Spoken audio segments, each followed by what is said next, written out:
नाज़रीन, breaking news से आपको आगाह करते चले कि लाहौर डेवलपिंग अथॉरिटी में 22 करोड़ से ज्यादा की करप्शन करने वाले शम्स पटवारी और LAC शहबाज बदस्तूर लूट मार में मसरूफ हैं। लाहौर में ऑरेंज ट्रेन प्रोजेक्ट मंसूबा शम्स पटवारी के लिए सोने की कान बन गया, तो दूसरी जानिब एंटी करप्शन और लाहौर डेवलपिंग अथॉरिटी के अफसरान की जानिब से जिम्मेदारों को बचाने के लिए कार्रवाइयां तेज हैं। एंटी करप्शन और लाहौर डेवलपिंग अथॉरिटी में होने वाली करोड़ों की इंक्वायरियां दबा दी गई हैं।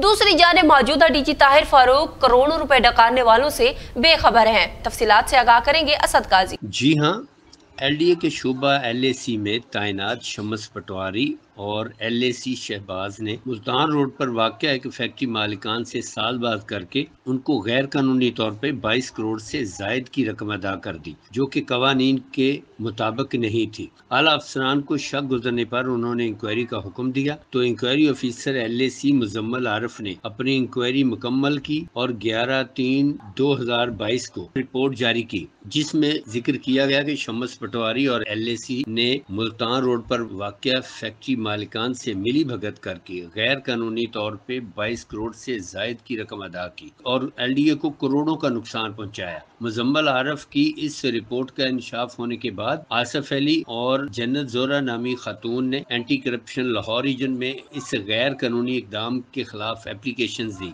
ताकि शम्स पटवारी और LAC के खिलाफ कार्रवाई की जाए, लेकिन शम्स पटवारी बाअसर है, जिस वजह से एंटी करप्शन में तमाम अफसरान को उसने मैनेज कर लिया। अब देखना यह है कि नए आने वाले DG LDA ताहिर फारूक आया इनके खिलाफ कार्रवाई कर पाते हैं या नहीं। याद रहे कि जब शम्स पटवारी के खिलाफ LAC मुजम्मल आरिफ ने ये रिपोर्ट शाया की, तो उसके खिलाफ जो इंक्वायरी हुई वो इनके डायरेक्टर वजाहत अली के पास थी और आज तक वजाहत अली ने, जो डायरेक्टर LAC हैं, उन्होंने ये इंक्वायरी दबाई हुई है और अपने मुफादात हासिल कर रहे हैं।